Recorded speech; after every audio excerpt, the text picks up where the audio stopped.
오늘이 절기상 처서입니다. 보통은 더위가 그치고 이제 본격적인 가을이 찾아오는 시기인데 폭염의 기세는 여전합니다. 맹소영 기상 칼럼니스트와 자세한 내용 알아보겠습니다. 안녕하십니까? 네, 안녕하세요. 네, 안녕하십니까. 자, 오늘이 드디어 절기상 처서입니다. 많은 분들이 처서를 좀 기다린 이유가 처서 매직이라고 해서 처서 때는 조금 시원해진 모습을 보였는데 올해는 이 마법이 통하지 않은 것 같습니다. 일단은 이 처서 매직이란 말은 왜 나온 거고 올해는 왜 안 통한지도 알려주시죠.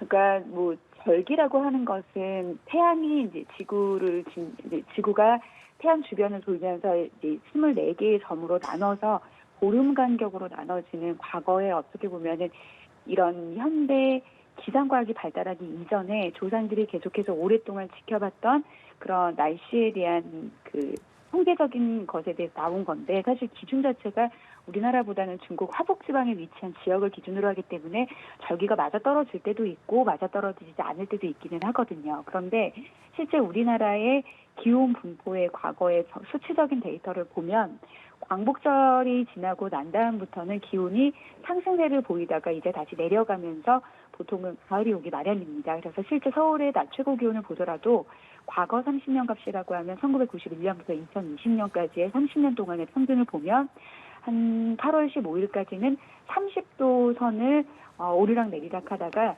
8월 15일 이후부터는 29도 선대로 떨어지면서 서서히 가을을 맞이하거든요. 아마도 그런 이제 기온의 통계적인 부분 때문에 서서 매직이다, 처서가 지나면은 그래서 왜 모기의 입도 비틀어진다라고 해서 아침 기온 특히 크게 떨어지면서 기온이 떨어지기 마련인데, 올해 같은 경우에는 워낙 여름철에 영향을 주는 덥고 그것도 습한 공기의 영향으로 계속해서 한반도 주변에 이러한 공기들이 머물고 있기 때문에 이 통상적인 처서 이후에 기온이 떨어지는 현상이 좀 또렷하게 나타나지 않는 그런 모습을 보이고 있는 것 같습니다. 예, 실제로 밤더위도 계속 이어지고 있습니다. 서울의 최저 기온이 새벽에 28도를 넘었고요. 체감 온도도 30도가 넘는 상황인데요. 오늘도 이 열대야가 이어지는 건가요? 그렇습니다. 이 기상청에서 열대야의 기준을 발표하는 정확한 이제 그 시간은 밤 최저 기온이라고 해서 전날 오후 6시 1분부터 다음날 9시까지 그 사이 기간 동안에 25도 아래로 떨어지지 않는 날을 열대야라고 하기 때문에 지금 아직 시간이 6시 21분이니까 이 이후에라도 기온이 더 떨어질 수 있기 때문에 계속 이제 보고 있는 건데요. 그런데 이제는 해가 뜨고 나면서 기온이 떨어질 수 있는 그런 상황이 아니겠기 때문에 사실상 오늘도 서울은 32일째 연장 하루도 빠짐없이 계속해서 이어지는 열대야가 될 가능성이 굉장히 높은 그런 상황입니다. 태풍의 영향으로 비가 내린 지역은 많은 양의 비로 인한 이제 불편함 내지는 피해를 보기는 했지만 어제 같은 경우에는 비가 오지 않더라도 하늘에 잔뜩 낀 구름 때문에 일사가 차단되면서 낮 기온은 오르는 거를 어느 정도 이제 태풍이 거지시키는 역할을 해줬고요. 그리고 중부지방에 좀 많은 양의 비가 내린 것은 결국에 태풍으로 유입된 덥고 습한 공기와 북쪽에 이것보다는 상대적으로 차갑고 건조한 공기가 충돌하면서 좀 비구름이 발달했는데, 그 말은 즉 찬 공기가 조금 들어오면서 낮에도 그래도 지금까지 겪었던 더위보다는 어느 정도 선선한 바람을 좀 느낄 수가 있었습니다. 그런데 밤이 되면서 이제 더운 공기가 메워지고 그리고 습한 이제 비로 인해서 습해진 그런 높아진 습도가 낮 동안에 올랐던 열기를 좀 잡아두는 효과가 이어지면서 낮에 기온이 떨어졌던 것만큼 밤더위는 떨어뜨리지 못해서 여전히 열대야가 나타난 겁니다.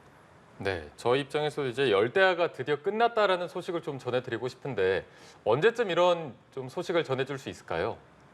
아직까지는 불투명합니다. 그래서 당분간은 덥다라는 이야기를 조금 한동안 해야 될 것 같은데요. 당장 오늘을 포함한 향후 3일 동안 일단 서울을 기준으로 보겠습니다. 내일 밤도 한 26도 선, 그리고 토요일 24일인 토요일도 25도, 아침 최저 기온을 25도로 바라보고 있는 그런 상황이고요.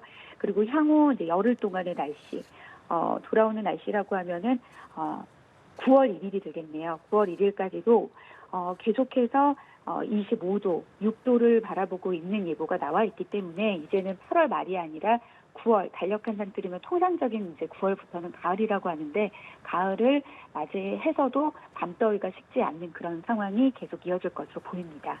예, 이렇게 밤뿐만 아니라 낮에도 폭염이 계속 이어지고 있습니다. 오늘 날씨는 어떻습니까? 오늘도 오늘 이제 비 예보가 있기는 합니다. 오늘 이제 또다시 중국에서 다가오는 저기압의 영향을 받으면서 전국이 흐리고 이제 비가 내릴 텐데요.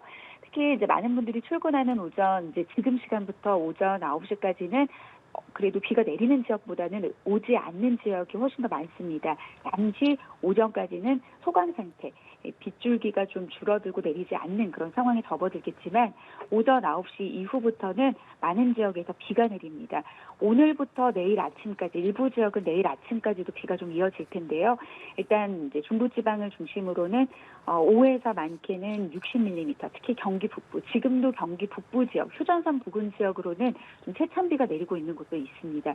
경기 북부 지역, 왜냐하면 저기압의 중심이 좀 우리나라 중심보다는 북쪽을 향하기 때문에 좀 중부지방 그 고위도로 가는 그런 중부지방이 강수량이 훨씬 더 많게 지금 예보가 되고 있는 상황인데 경기 북부 많은 곳은 80mm 이상의 비가 오늘 하루 동안 내리겠고요. 그밖에 남부지방도 5에서 많은 곳은 한 50mm의 비가 내릴 것으로 예상이 됩니다. 그리고 이 체계적인 저기압의 영향에서 내리는 비의 양은 앞서 말씀드린 예상 강수량으로 되겠지만 내일은 또다시 오전부터 저녁 사이에 비가 내리는 곳이 있습니다. 이거는 저기압의 비구름을 빠져나갔지만 지금까지 보였던 패턴, 낮 동안의 더위가 나타나면서 대기가 불안정해서 내리는 소나기의 형태로 또 내일도 5에서 20mm의 비가 이제 앞으로 계속 추가적으로 매일같이 있는 덥고 소나기 내리는 날씨가 이어진다라고 보시면 되겠습니다. 네, 당분간도 이 폭염이 계속된다고 말씀해 주셨는데 앞으로의 이 더위도 습도가 높은 더위로 이어진다고 보면 될까요? 맞습니다. 지금 지나갔던 9호 태풍 종다리 같은 경우에는 워낙 발생할 때부터 세력이 좀 약하기도 했지만요. 우리나라 부근을 접근을 하면서 세력을 더 발달시키지 못하고 예상했던 것보다도 빨리 태풍으로서의 이름값을 내려놨던 이유 중에 하나가 물론 수면이 낮은 수심이 낮은 서해상으로도 들어오고 내륙을 접하게 되면 이제 마찰이 좀 많아지면서 회전력을 잃어버려서 약해진 것도 있기는 하지만 태풍이 견고한 조직으로 발달하기 위해서는 하층과 중층과 고층 모두 태풍이 발달할 수 있을 만한 기압의 형성에 좀 보탬이 돼야 되거든요. 그런데 상층으로 우리가 이번 여름에 많이 말했던 이제 티베트에서 확장한 고온 건조한 그 고기압의 영향으로 이 태풍이 발달하지 못했습니다. 이미 상층으로는 더운 공기가 지금 데워져 있는 그런 상황인 건데요. 이 태풍이 빠져나간 자리 그리고 이번에 저기압이 빠져나가면은 다시 중하층으로도 덥고 습한 공기, 즉 북태평양 고기압이 다시 우리나라 쪽으로 확장을 하게 되면 열동, 열기둥 인거와 같이 하층과 중층과 고층 모두 덥고 습한 공기의 영향을 받게 될 것으로 보입니다. 따라서 기존의 기상청에서 좀 예보했던 것보다도 낮 기온이 한 35도 내지는 36도, 여기에 습도까지 지금 높은 상황이라면 체감하는 더위는 거의 37도, 8도에 해당되는 그런 더위가 다음 주까지도 계속해서 좀 이어질 것으로 보이니까요. 피크점에서 좀 떨어지는 그런 날씨를 보였다라고 하지만 사실 지금 예보대로 간다라고 하면 다시 피크점 때의 그런 더위까지도 기온 상승이 나타날 가능성도 배제하지 못하고 있는 그런 상황입니다. 예, 이렇게 이어지는 폭염 속에 온열 질환자가 벌써 3천 명에 육박하는 것으로 나타났습니다. 남은 여름을 건강하게 보내기 위해서 무엇이 가장 중요하다고 보시나요? 물론 지금 이제 폭염이라는 이슈로 계속해서 온열 질환자가 급증하고 있는 상황에서 다양한 이제 경로를 통해서 많은 분들께서 폭염이 나타났을 때 어떻게 건강을 지키기 위해서 대비를 해야 되는지에 대한 정보를 좀 많이 알고 계실 것 같습니다. 저는 좀 다른 측면에서 좀 말씀을 드리면 달력을 너무 들여다보다 보면은 이 더위가 굉장히 이례적으로 끝나지 않고 좀 심각한 어떤 상황이다라는 것에 대한 것만 각인이 되는 것 같습니다. 그래서 일단은 이제 덥다라고 하는 거는 이제 9월을 맞이해도 계속해서 더운 날씨가 이어진다라는 그 사실은 그냥 한 번에 기억을 하시고 계속해서 그냥 오늘 밤에도 기온이 몇 도인 건지 그리고 또 습도에 따라서 체감하는 더위가 몇 도인 건지에 대한 정확한 데이터를 통해서 지금 내가 처한 상황에서 시원한 곳에 가는 게 좋은지, 요즘에 밤에 그렇게 더운데도 운동을 하시는 분들이 제 주변에 좀 많이 보이더라고요. 근데 이렇게 좀 본인의 건강을 방심하고 그냥 무턱대고 야외 활동을 했을 경우에 오는 그런 온열 질환자 수가 이제는 좀 많이 늘어나지 않는가라는 생각이 좀 들거든요. 그래서 본인의 건강에 너무 이제 자신감을 갖지 마시고 이미 오랫동안 누적되어 있던 이제 피로감이 이제 지금 많이 나타나서 뜨거워서 온열 질환자가 나타나기보다는 이제는 좀 누적된 피로로 인해서 나타나는 온열 질환자 수도 좀 많아지지 않을까라는 그런 생각을 해봅니다. 그래서 기상 정보 잘 살펴보시고 너무 이제 습하거나 더운 공간에 있기보다는 좀 시원한 곳에서 본인의 어떤 체력이라든지 건강에 조금 많이 예의주시하는 그런 날들을 남은 기간 좀 보내면 좋을 것 같습니다. 네, 이제 과거에는 태풍이 오고 또 비가 오면은 더위가 조금 식혀지는 효과가 있었는데 이번 9호 태풍 종다리 같은 경우에는 비도 많이 내리고 바람도 좀 불었는데 더위에는 크게 영향이 없는 것 같더라고요.